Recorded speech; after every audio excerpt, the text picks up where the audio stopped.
Researcher, educationalist, entrepreneur and artist. 16,000 से ज़ायद lectures, 8,000 से ज़ायद workshops, 52 से ज़ायद किताबों के मुसन्निफ, 7 से ज़ायद नए मज़ामीन बनाए, 7 से ज़ायद अंदाज की थेरेपीज़, कई तरह की कामयाब कंसल्टेंसी। ये तारुफ है father of time topology Sagir Ahmed sahab का।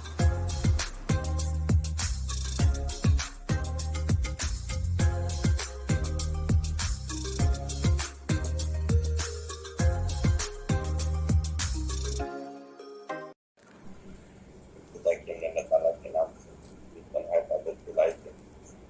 आप और मैं इसकी गवाही दे तो मोहम्मद सल्लल्लाहु अलैहि वसल्लम के आखिरी नबी और रसूल। आप और मैं इसकी ड्यूटी कमिटेड हैं कि जिनका माहफूज कुरान में और उस तक पहुँचने का रास्ता मेरे नबी।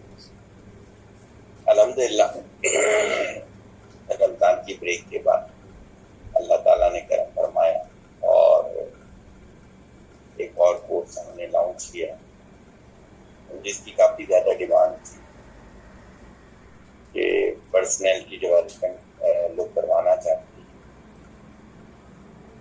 इस दफ़ा एक छोटी सी चेंज मैंने की कोर्स के साथ कि मैंने हर किसी को इनरोल नहीं किया। मैं पहले चेक करता था उनका इंटरेस्ट किस लेवल का है और फिर उन्हें इनरोल करता था। उसकी वजह है जैसे ईडीपी में कुछ इनरोल हुए यहाँ पर उनके पेरेंट्स ने बहुत मेहनत करके उनको इनरोल करवाया, मुशक्कत करके किया। उनका रिजल्ट बहुत अच्छा नहीं था। इस दफ़ा वो दोबारा कोर्स में इनरोल हो रहे थे। मैंने कहा नहीं, इसमें सबसे पहले तो बेस बनानी होती है कि आप कोई कोर्स करने के काबिल भी हैं या नहीं है। तो कोई भी कोर्स करने से पहले जो है मेरा ख्याल से वो कोर्स करना चाहिए है जिसमें ये पता चले या ये सीखा जाए कि ख्वाहिश कैसे पैदा की जाती है। हमारे एक सीनियर साथी हैं, वो एक जगह पर सेशन लेने के लिए गए मोटिवेशन का। तो कहते हैं कि उस कंपनी में एक शख्स ऐसा था जो आके चुप करके पीछे बैठ जाता, उसको कोई इंटरेस्ट ही नहीं था मेरे सेशन। मैंने कहा कि यार ऐसा क्यों है? कहता सर बहुत सेशन लिए। क्या मतलब? कहते मैंने 300-400 सेशन लिए हैं। कहते फिर मुझे समझ में आया। मैंने कहा हाँ आप जा सकते हो, आप सिर्फ सर्टिफिकेट ले लीजिएगा। कहते आप ऐसा क्यों कह रहे हैं? कहते जब 400 सेशन में आप कुछ नहीं सीख सके तो मेरे से भी कुछ नहीं सीख सके, क्योंकि आपने यही नहीं सीखा कि सीखना क्या होता है। तो सबसे इम्पोर्टेंट चीज जो होती है वो प्यास पैदा करना होती है। पेरेंट्स अपने बच्चे को जो देते हैं वो उसमें सबसे इम्पोर्टेंट चीज तालीम और तरबियत, यानी कि वो प्यास है। इसी तरह हम अपने साथ जो सबसे ज्यादा अच्छी बात करते हैं वो प्यास होती है जो हम अपने अंदर अगर पैदा कर लेते हैं तो हम कोई भी चीज कर सकते हैं। तो लिहाजा इस कोर्स के अंदर आप देखोगे कि बहुत सिलेक्टेड लोग होंगे और आगे आने वाले दिनों में वो और सिलेक्टेड होते चले जाएंगे। इसलिए कि मैं इस रमजान के बाद इस नतीजे पे पहुंचा हूं, जो कि आइंस्टाइन ने भी अपनी आखिरी जिंदगी के चंद साल ऐसे ही किया था। उन सिलेक्टेड लोगों को करवाया जाए जो करना चाहते हैं। अगर आप में से भी कुछ लोग ऐसे होंगे जो कि परफॉर्म नहीं कर रहे होंगे, नेक्स्ट टाइम उनको लिंक नहीं फॉरवर्ड किया जाएगा। ये मैं पहले सेशन में बताया। वजह ये है कि एक नालायक इंसान सिर्फ अपने लिए नालायक नहीं होता, वो अपने इर्द गिर्द बहुत सारे लोगों को ये मैसेज कर दे रहा होता है कि यार ये वाली चीजें करने का तो कोई फायदा ही नहीं होता, हालांकि वो उसकी अपनी नालायकी होती है। होती है, उसका उससे कोई ताल्लुक ही नहीं होता।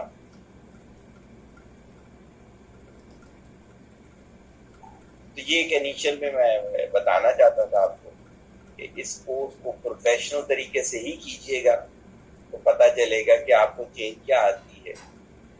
सिर्फ ड्रामे की तरह सुन के और इसे निकाल देना, प्रोफेशनल कोर्सेज ऐसे नहीं किए जाते।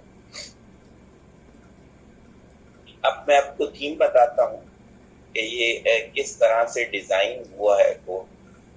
और बहुत सौ ने मेरे से कोर्स आउटलाइन मांगी तो हमने जर्नल की आउटलाइन दे दी। हालांकि हम सबको पता है कि हम वर्किंग के लिहाज से आउटलाइन चेंज करते रहते हैं। अगर किसी की बहुत अच्छी वर्किंग होगी उसका कोर्स आउटलाइन चेंज हो जाएगी, किसी की एवरेज वर्किंग होगी तो उसका ये कोर्स भी पूरा नहीं होगा। तो दैट्स व्हाई ये वाली चीज जो है ये बड़ी ऑर्डिनरी सी थी। ये कोर्स आउटलाइन क्या है, ये क्या है, वो तो उसकी तरफ देखा जाता है जिसका पहली दफा कोई सेशन देखा जा रहा हो। ऑलरेडी अगर मेरे जो है हजारों के लिहाज से सेशन मौजूद हैं तो मेरा नहीं ख्याल कि उस चीज में कोई बदल था। स्लाइड जो मैं आपको भेज चुका हूँ, स्टेटस पे लगाई हुई है, उससे भी चेंज हो चुकी है स्लाइड में। तो मेरे तो इस तरह से होमवर्क चल रहा होता है।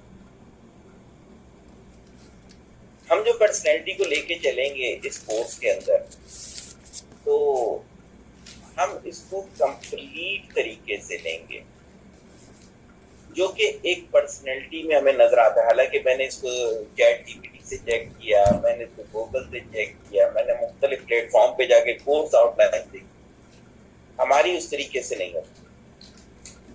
हम बेसिकली ये देखते हैं कि अपने पुराने 50 सक्सेसफुल पर्सन देखते हैं, 50 फेलियर देखते हैं और देखते हैं कि उनमें कौन सी अच्छी बातें थी कि वो सक्सेसफुल हो गए और वो 50 जो नाकाम रहे उनमें कौन सी आदतें ऐसी थी जिनकी वजह से वो नाकाम हो।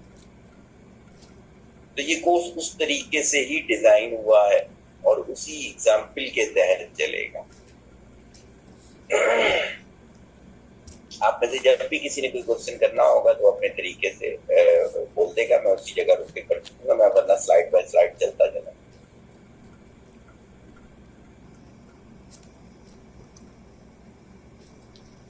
तो मैं आपको बता रहा था कि डेफिनेशन क्या है।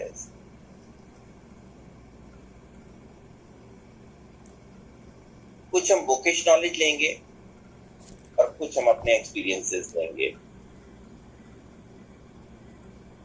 Personality development refers to the process of enhancing one's overall personality, which includes various aspects such as behavior, attitude, emotional quotient, communication skill, social skill. It involves improving oneself to become a better version of oneself by developing self-awareness, self-esteem, and confidence, and by acquiring new skill, knowledge, and experience. तमाम चीजें आ गई। एक इंसान को पूरी जिंदगी में जिन जिन चीजों से वास्ता पड़ता है वो सब चीजें सीखने का नाम पर्सनैलिटी डेवलपमेंट है।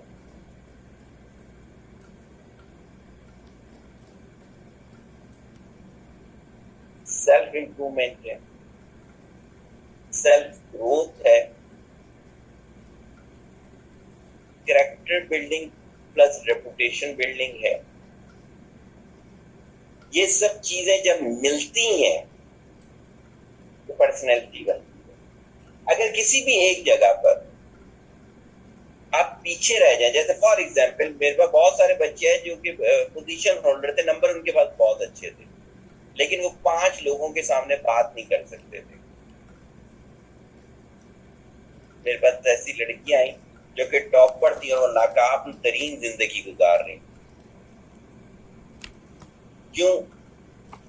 उनको फैमिली डिस्प्यूट्स नहीं सिखाए गए थे, उनको विनिंग स्ट्रेटजीज नहीं बताई गई।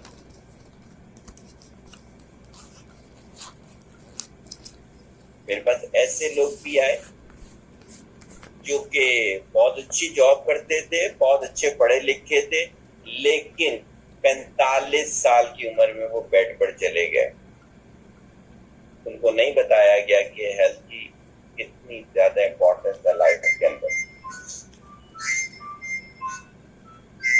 आप लोगों ने sir hello sir successful life नहीं थी उनकी। बहुत अच्छे पढ़ाई में बहुत अच्छे थे, लेकिन उनको बताया नहीं गया था कि कैसे देखो। अच्छा सही है।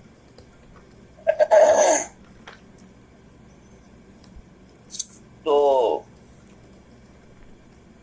जब तक आप पर्सनैलिटी की हर डायमेंशन में काम नहीं करते तो फिर क्या होता है कि आपकी परेशानियां ज्यादा होती हैं और सुकून जिंदगी में कम होता है। हमारे इर्द गिर्द जो इस तरह के प्रॉब्लम आपको देखने मिले, हर शख्स किसी भी एज का वो हो, तो वो इसी तरह का बिहेवियर दे रहा है। उसकी वजह क्या है कि ट्रेनिंग्स नहीं है। मैं अक्सर बेशतर एक जुमला बोला करता हूं कि हर चीज की ट्रेनिंग लेनी पड़ती है। पहले चूंकि फैमिली सिस्टम बहुत अच्छे थे तो घर के बड़े ये सारी ट्रेनिंग देते थे, चाहे वो खाना खाना हो, चाहे सोना हो, चाहे दोस्तियां बनाना हो, चाहे स्कूल जाना हो, टीचर्स के साथ रिलेशनशिप रखना हो, ईच एंड एवरी, कपड़ों की चॉइस हो, ईच एंड एवरी। आज जो इतनी गलत चॉइस कपड़ों की जो हो गई है, उसके पीछे रीजन ये है कि कोई सिखाने वाला नहीं, कोई सीखने वाला नहीं। एक अभी वीडियो मशहूर हुई, कोई शख्स जहाज में आ रहा था, उसने बेडरूम वाले कपड़े पहने हुए और वो बड़ा मुतमईन था। होगा मुतमईन, लेकिन उससे उसकी जो पर्सनैलिटी में फर्क आया। आप जो बिहेवियर रखते हैं, चाहे वो लिबास हो, चाहे वो आपकी खुराक हो, चाहे आपका जो है घूमने का स्टाइल हो, वो सब आपके अंदर के इंसान को तब्दील करता है। कल की मैंने एक रिसर्च पढ़ी, वो कहती है तुम्हारी सोच एक एक सेल में जाती है, बॉडी के एक एक सेल को डिस्टर्ब करती है। सोच बनानी पड़ती है, किसी जगह पड़ी भी नहीं मिल रही होगी। यहां तक किसी ने कोई सवाल करना हो?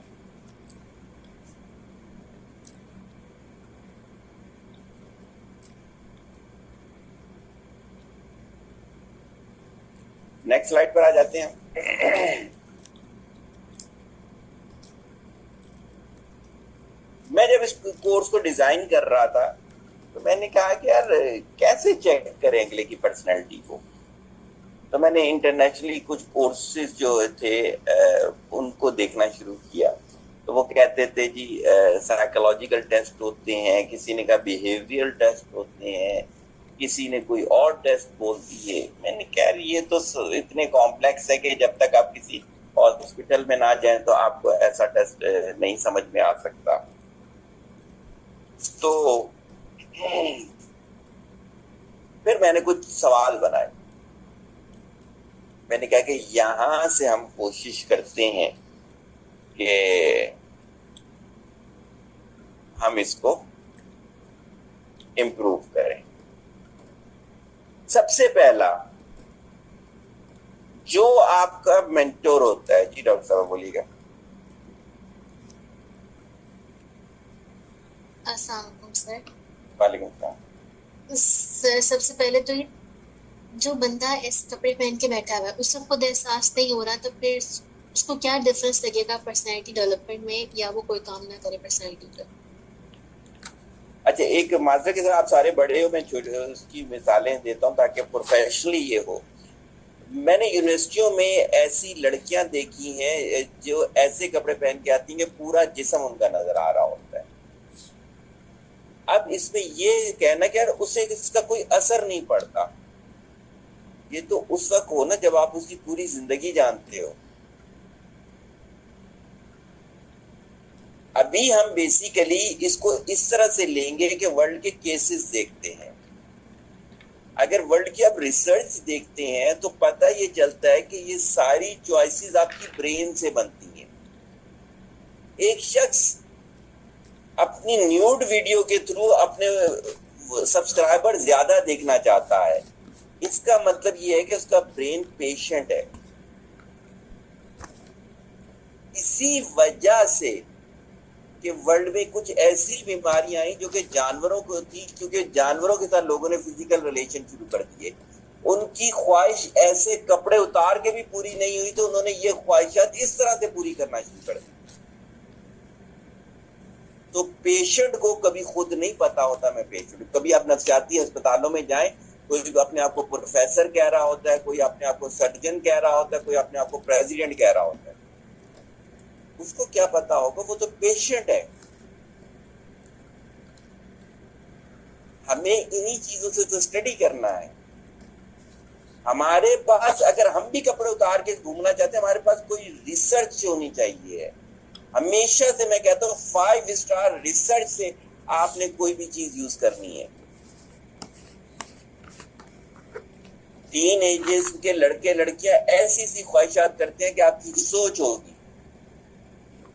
मैं सिर्फ ये कहता हूँ कोई दलील दे दो, दलील उनके पास कोई नहीं होती, वो उनकी ख्वाहिश होती। पेशेंट में और समझदार इंसान में फर्क होगा दलील का, 5 स्टार रेफरेंसेस का।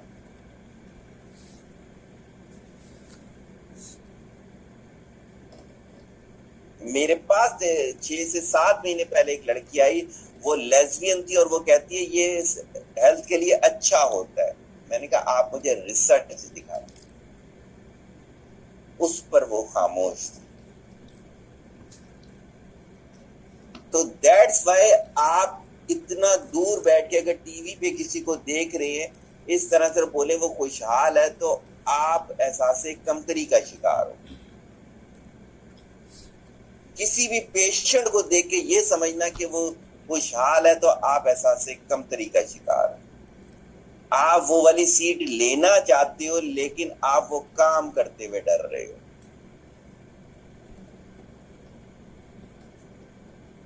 मेरी ये स्लाइड है कि हु इज योर मेंटोर। मैंने कहा अगर किसी को जज करना है ना तो चेक करो उसका मेंटोर कौन है। फिर मेरे दिमाग में आया कि 99% लोगों का तो कोई मेंटोर ही नहीं होता। फौरन मुझे YouTube का एक एल्गोरिथम समझ में आया कि YouTube ने आज से 6 महीने साल पहले कहा था अपने चैनल का कोई मैनेजर रखो, अगर आप नहीं रखोगे तो हम ऑटोमेटिकली कोई रोबोट आपके चैनल का मैनेजर बना देंगे। तो ये हो ही नहीं सकता कि किसी का कोई मेंटोर ना हो।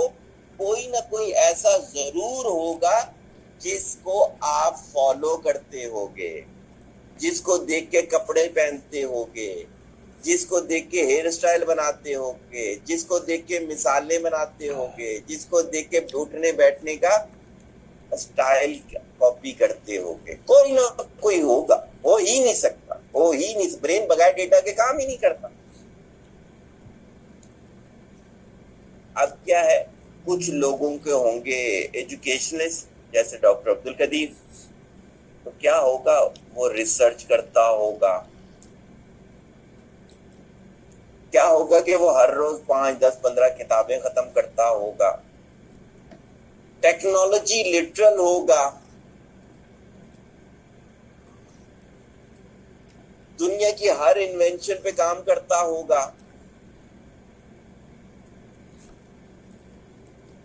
वज़ाकता और अल्फाजों में उन जैसा बनना चाहता होगा।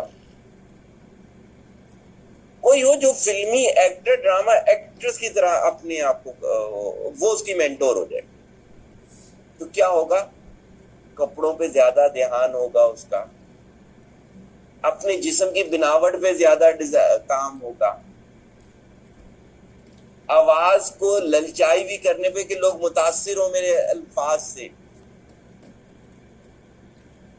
जिस्म की हरकत से मुतासिर करना चाहती होगी। वो रास्ते तलाश करती होगी जो रास्ते उसके हैं। वो अपनी हया पे कंप्रोमाइज करेगी सक्सेस लेने के लिए।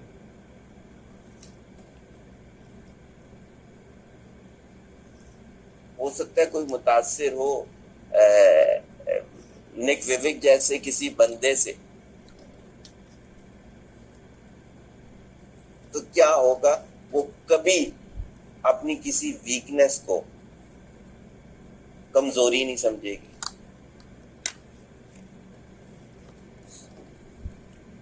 अल्लाह ने मुझे ऐसा क्यों बना दिया, अल्लाह ने मुझे इधर क्यों पैदा कर दिया, अल्लाह ने मेरा ये क्यों कर दिया, वो कभी नहीं बोलेगा।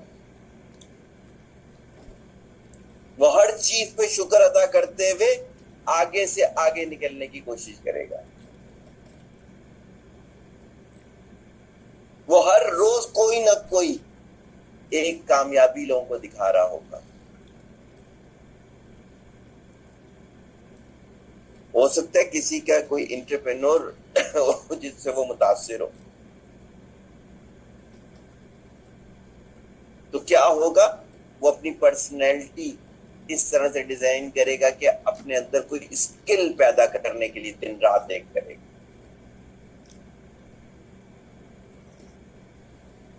फिर क्या होगा कि बहुत ही छोटे बजट के साथ वो बिजनेस करना शुरू कर देगा।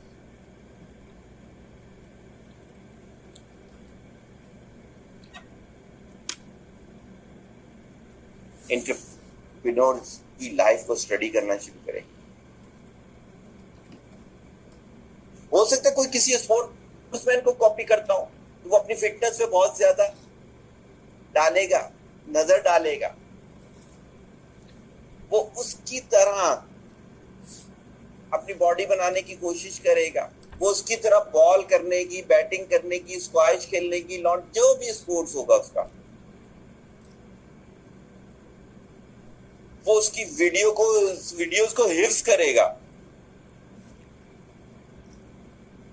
वो देखेगा कि यार ये वाला एक्शन करता है तो ये होती है बात उसकी, ये एक्शन करता है तो ये होती है। फिर वो लिबास वगैरह पे इतना फिक्रमंद नहीं होगा।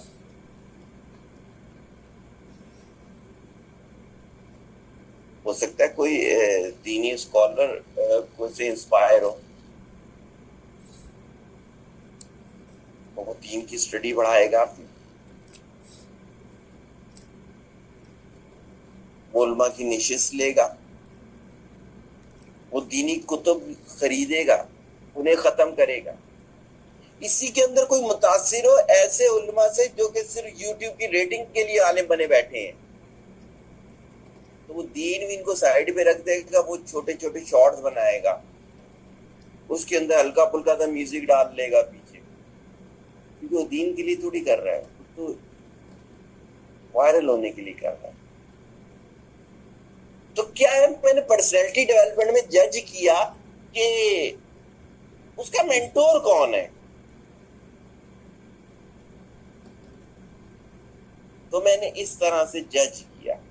आप में से किसी ने कोई सवाल करना?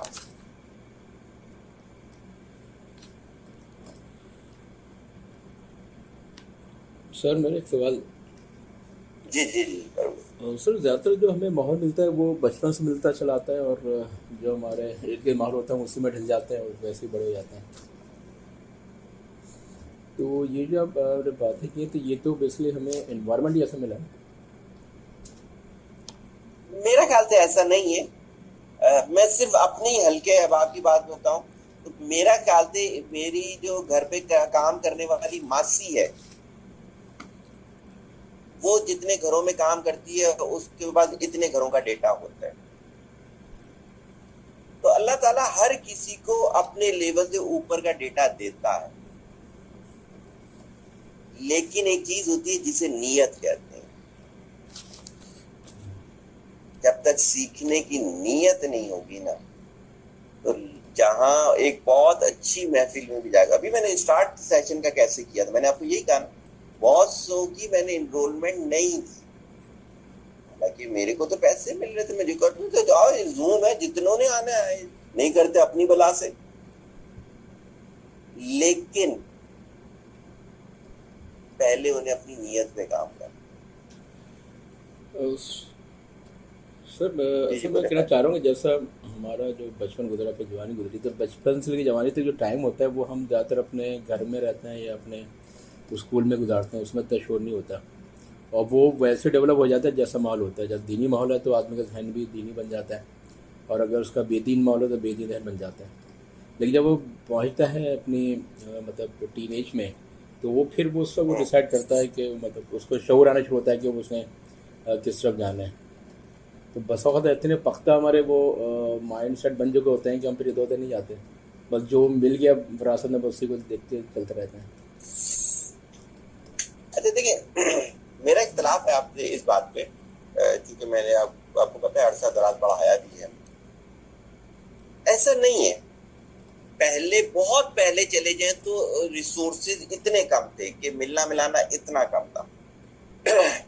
शहरों में फिर भी था, गांव की बात करें तो एक अलग बात हो जाती। लेकिन पिछले 10-15 साल के अंदर मैं देखता हूँ, जब से टेक्नोलॉजी ने ये दिया है, अब तो पूरी दुनिया आपका घर बन गई है। नहीं हो गया।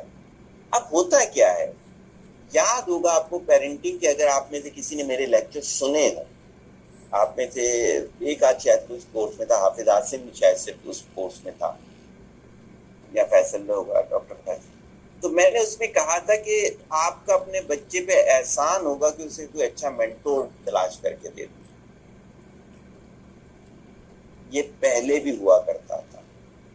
मेरे पास बलूचिस्तान से पेरेंट्स बच्चा लेकर आते थे, मेरे पास लियारी से लेकर आते थे, कहते ये पढ़ रहे हैं सारे, सिर्फ आप ये है कि इसको टाइम दे दें, बैठ के आपकी बातें सुना करें।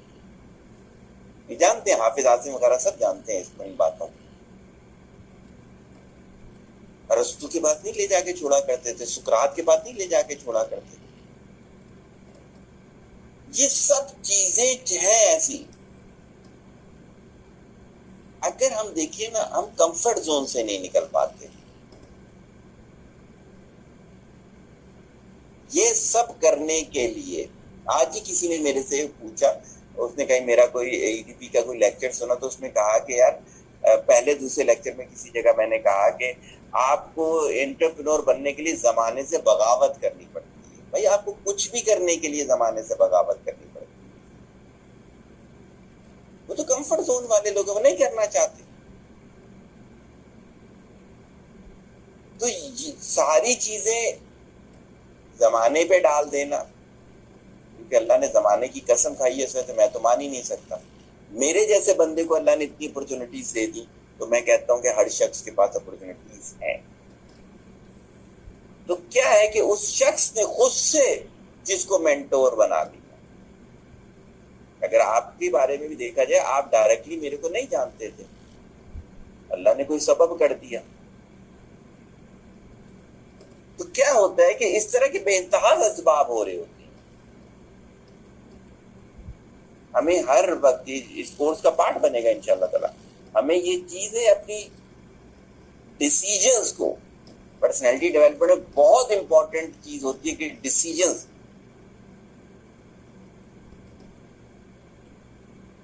हम अपने डिसीजंस अगर सही करने में कामयाब हो जाए तो बहुत कुछ बेहतर हो। हाँ जी, किसी ने इस स्लाइड के बारे में कोई पूछना, कोई और चीज?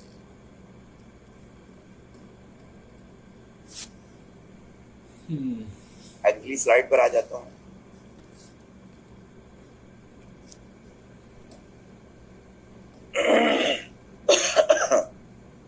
अगर किसी की पर्सनैलिटी जज करनी हो तो हम देखेंगे कि वो अपना वक्त कहाँ लगाते हैं। 24 घंटे और 7 दिन, नौकरी, शुगल मेला, सही है, समझ में आ गई उसकी पर्सनैलिटी। सोशल मीडिया पे ज्यादा वक्त गुजारता है, समझ में आ गई उसकी पर्सनैलिटी। रो रो के वक्त गुजारता है, समझ में आ गई उसकी पर्सनैलिटी। क्रिएटिव कामों पे वक्त गुजारता है, आर्टिकल लिखता है, टेक्नोलॉजी पे वर्किंग करता है, हेल्थ पे काम करता है, पेरेंट्स को टाइम देता है, पेरेंट्स की खिदमत करता है। समझ में आ जाएगी पर्सनैलिटी। तो किसी की भी पर्सनैलिटी जज करनी हो तो 24 घंटे 7 दिन, चेक कर लें, आपको लग पता जाएगा कि उसकी पर्सनैलिटी कैसी है। अपने बारे में भी आप ये कर सकते हैं। बहुत से लोग दावा करते हैं अपने बारे में, लेकिन अगर उनकी रूटीन देखी जाए तो रूटीन नहीं। कल ही एक साहब को मैंने कहा, मैं किसी जगह पे मेरा सेशन था, कहते हैं मैं भी साथ जाऊंगा। मैंने कहा नहीं यार, आपको नहीं लेके जाऊंगा। कहते हैं क्यों नहीं? मैंने कहा बहुत अरसे से मैं आपको कह रहा था किताबें पढ़ा करें। कहते हैं इससे क्या हुआ? मैंने कहा अब आपने किताबें नहीं पढ़ी तो आपके पास वोकैबुलरी नहीं है, तो मैं आपको इल्म वालों की महफिल में नहीं लेके जा सकता। आप कोई इतनी बड़ी गलती कर देंगे कि मेरा भी वहां जाना बंद ना हो। तो क्या होता है कि टाइम कहाँ गुजारा, उसी से तो पर्सनैलिटी बन रही है। आपने टाइम गुजारा आवारा लड़कों में, तो आप खुशी में भी गाली दोगे और गमी में भी गाली दोगे।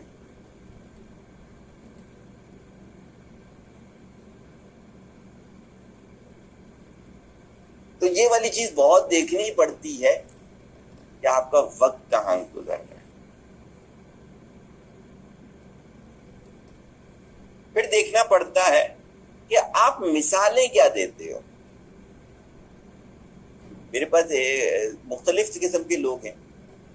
एक साहब है, वो मैकेनिक हो गए, छोटा तबका हो गया, इनके साथ होते हैं। उनके पास उसके अलावा कोई मिसाल नहीं है। जैसे मैं अक्सर लोगों को मिसाल देता हूँ कि मैंने एक प्लम्बर बुलाया, जानने वाले ही थे, उनको ऊपर काम पे लगाया अब्बू के बेडरूम में, और मैं सामने आ गया। फिर मैं गया तो काम हो चुका था, तो उनको पैसे वगैरह देके फ्री कर दिया। तो अब्बू बड़े हंस रहे थे। मैंने कहा क्या हुआ? हकीम नाम था प्लम्बर का। अब्बू कहते हैं हकीम से मैंने पूछा, यार हकीम मेरे ना घुटनों में दर्द होता है, तो मैं क्या करूं? तो कहते हैं अब्बा जी मसला ये है कि जैसे पाइपें पुरानी हो जाती है ना, तो जोड़ पे जंग लग जाता है, तो वो फिर ना रिपेयर नहीं हो सकती है। तो ऐसे इंसान के जो घुटने होते हैं ना, वो यही होते हैं। तो मैंने अब्बू प्लम्बर है तो वहीं से मिसाल उठाएगा ना वो। सही है, वो एक पुराने जमाने की मिसाल है कि अगर किसी को भूख लगी भी हो तो उससे पूछो 2 जमा 2 क्या होता है, तो बोलेगा 2 जमा 2 4 रोटियां होती हैं।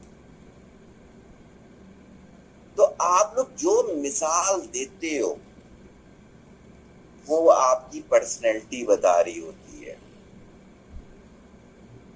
Action speaks louder than your word. 2 बातें बता दी मैंने पर्सनैलिटी से रिलेटेड। एक तो ये कि चेक करें उसका मेंटोर कौन है। दूसरा ये कि वो टाइम कहाँ गुजारता है या गुजारती है, वो मिसालें कैसी देता है या देती है। इसमें किसी ने कोई सवाल पूछना?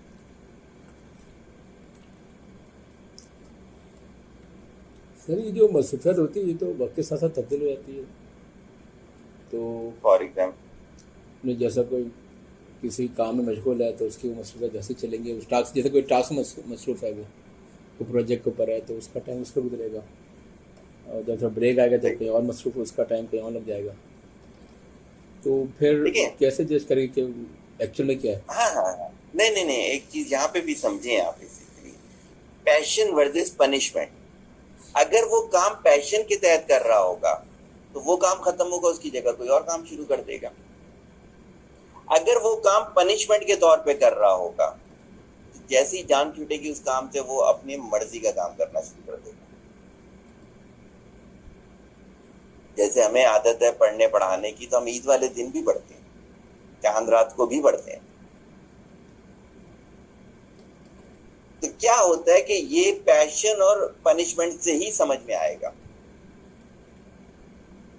जिसका होगा ना पैशन काम करने का, वो जहां उसे थोड़ा सा टाइम मिलेगा वो काम करना शुरू कर देगा। और जिसके लिए ये पनिशमेंट होगी ना कि यार अगर करूंगा नहीं तो पैसे नहीं मिलेंगे, पैसे नहीं मिलेंगे तो मेरे काम नहीं होंगे, तो वो मजबूरी के तहत कर रहा होगा। अबू रेहान अल बैरूनी का वो वाक़या मैं अक्सर कोट करता हूँ। वो शख्स के उसमें गया, एक घर में गया, मैथमेटिशियन था, वो फैमिली सिस्टम पे फार्मूला डिजाइन कर रहा था। कहते हैं बिस्तरे मर्ग पे था, मैं तबीयत पूछने गया था तो कहता है वो रेहान तू भी तो इस फार्मूले पे काम कर रहा था, तेरा रिजल्ट कैसा है? कहते मैंने कहा यार तुम बिस्तरे मर्ग पर हो और तुम्हें अभी भी इस चीज का ख्याल है। तो कहते तुम क्या चाहते हो मैं बगैर इल्म के मर जाऊं? ये होता है पैशन। और जिसने पेपर क्लियर करने के लिए पढ़ना होता है तो उसके माँ बाप डंडी लेके उसके ऊपर खड़े रहते हैं, वो होती है पनिशमेंट। तो हम पैशन वाले टाइम को कह रहे हैं, वो क्वालिटी टाइम होता है। आज किसी और ने पे सवाल करना? अगली स्लाइड पर आ जाता हूं। हमने देख लिया मेंटोर कौन है, हमने देख लिया कि वो टाइम कहाँ लगाता है, हमने देख लिया कि उसकी एग्जाम्पल कैसी है। अब देखिए उसके फेथ कैसे हैं। यार काली बिल्ली रास्ता काट के ना मसला खराब हो जाएगा। यार अगर ये वाली बात मैंने उनको बता दी ना फिर तो कंफर्म उनकी तो हाँ लगती मैं कंफर्म मेरा काम नहीं होगा। यार मुझे लगता है कि इस बंदे से बना के रखो वरना नौकरी नहीं रह सकती हमारी। अगर मेरे पास इतने पैसे हुए तो मेरी जिंदगी में खुशहाली आएगी, वरना आज के दौर में यार 4-5 लाख तनख्वाह कोई तनख्वाह होती है। समझ में आ रहा होगा आप लोगों को कि मैं फेथ के बारे में क्या बताना चाह रहा हूँ। किसी का पैसा फेथ, किसी का हुस्न फेथ, किसी का पीआर फेथ, ये देखना पड़ता है कि फेथ क्या है। किसी उससे भी अंदाजा होगा आपके कि उसकी पर्सनैलिटीज कैसी। बहुत सारी किसी के फेथ हैं। जी बोलिएगा सर। बिल्कुल सही कह रहे हैं सर, लेकिन अब यहाँ पे मतलब कॉमन है, मतलब लोग अगर ताल्लुक रखते हैं, दोस्ती रखते हैं तो यार उससे काम पड़ सकता है, या उसमें काम है, या वो काम आएगा, और नहीं तो काम निकल गया तो मतलब चेंज कर लेता है। तो ये तो कॉमन है, मतलब मैं तो अपने चारों तरफ यही देखता हूँ। कॉमन होने से हम क्या समझें? अगर जनाकारी कॉमन हो जाए तो इसका क्या मतलब है? कि इसका मतलब हमें भी करना चाहिए। सर इससे फर्क तो कुछ भी नहीं पड़ रहा, मतलब अगर 99.99% लोग कर रहे हैं तो उससे क्या फर्क पड़ रहा है? बस वो किए जा रहे हैं, वो अपने बस अपने 99% कर रहे हैं। आचर बीमार हो जाते हैं। आप बेसिकली आप लोग सारे जो इस तरह की चीजें कर रहे होते हैं ना, आपका दिल होता है वैसा करने का, तो आप इसके लिए हुज्जतें तलाश कर रहे होते हो। हालांकि आप लोग सारे जिस नबी को मानते हैं, जिस अल्लाह को मानते हो, वो ये फिगर क्या दे सकता था? हो ही नहीं सकता, हो ही नहीं सकता। तो इसका उससे ताल्लुक नहीं है, इसका ताल्लुक हमारे कॉम्प्लेक्सेस से है, इसका ताल्लुक हमारी नालायकियों से है। अगर कोई शख्स 5 वक्त नमाज पढ़ता है और उसका कारोबार नहीं चल रहा, इसमें नमाज का कसूर नहीं है भाई, कारोबार सीखना पड़ता है। एक शख्स 5 वक्त नमाज नहीं पढ़ता, उसका कारोबार चल रहा है, तो भाई उसने कारोबार पे काम किया हुआ है। तो ये वाली चीजें जो है ना, इसको इसी तरह से लें।